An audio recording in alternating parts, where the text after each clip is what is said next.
திமுகவுக்கு இடம் கொடுக்கக்கூடாது. திமுக என்பது நம்ம தலைவரை வெளியில் அனுப்பின கட்சி. அது திமுகவுக்கு எலக்ட்ரிசிட்டி பில்லு அவங்க ஆஃபீஸுக்கு கட்டக்கூட வழி கிடையாது. அதை கட்டினவர் புரட்சி தலைவர். நடிகராக இருக்கும்போது அவர் தான் எல்லா செலவையும் பார்த்துருக்கார். அவரையே கிள்ளுக்கிற மாதிரி தூக்கி போட்ட கட்சி இது. அதனால இதுதான் தீய சக்தி அப்படின்னு எங்கள் தலைவர் எங்களுக்கு அடையாளம் காட்டியிருக்கார். அந்த நினப்பில் தான் அதிமுக வளர்ந்துருக்கு. எங்களுடைய இரத்தத்தில் கூட திமுக எதிர்ப்பு தான் ஓங்கியிருக்கோம். அம்மாவுக்கு துணையாக நான் இருக்கேங்கிறதுனால திமுக எந்தெந்த வழியிலெல்லாம் எங்களை கஷ்டப்படுத்தி இந்த அதிமுகங்கிறத அழிச்சிடணுன்னு முடிவு பண்ணி வேலை பார்த்தாங்க. அப்போ கூட நாங்கள் 2 பேரும் பெண்கள் தான். நாங்கள் கொஞ்சம் கூட தலைவணங்களை. என்ன பண்ணுவேன் நீ பண்ணு, கேஸா போடு அப்படின்னு சொல்லி ஃபேஸ் பண்ணவங்க. இப்போ 4 வருஷம் நான் உள்ளறையும் இருந்துட்டு வந்திருக்கேன் இயக்கத்துக்காக. இது எல்லாம் நடந்துச்சு. இப்போ போய் கனவுல கூட எங்களுக்கு வரக்கூடாது.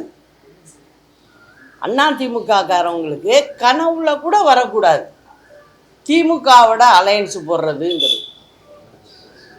அதை விட தவறான விஷயம் வேறு எதுவுமே கிடையாது.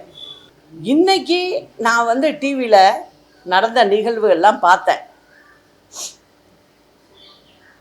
ஒரு சின்ன சந்தோஷமும் எனக்கு அதில் என்னென்னா, திமுக எதிர்ப்பு இருக்குது, எங்ககிட்ட உள்ளவங்கள்ட்ட இருக்குது அப்படிங்கிறதெல்லாம் எனக்கு அது பெருமை.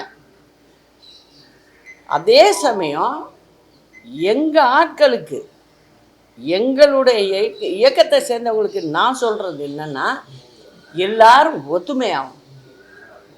இப்பயும் அதை தான் சொல்கிறேன். நம்ம எங்கே தவறு செஞ்சுருக்கோம்னா அந்த இடத்துல தான். அந்த இடத்துல ஒன்றாக இருந்திருந்தால் இன்னைக்கு எந்த ஆட்சி இருக்கும்? ஒவ்வொரு தொண்டனும் அதை நினைக்கிறாங்க. கீழே தலைவரே அப்படி இறங்கி பேசக்கூடிய ஒரு தொண்டன்ட்ட அந்த மாதிரி இயக்கத்தில் இப்போ இந்த மாதிரி பண்ணுறது எந்த விதத்துலையும் நியாயம் கிடையாது. அதனால் இதெல்லாம் நான் ஏன் சொல்கிறேன்னா, அவங்களுக்கெல்லாம் தெரிஞ்சிருக்க வாய்ப்பு இல்லை. அவங்களும் தெரிஞ்சுக்கணும், இதை பார்க்கணும். எல்லாரும் ஒத்துமையாக நல்லபடியாக இந்த இயக்கத்தை நடத்தணும்.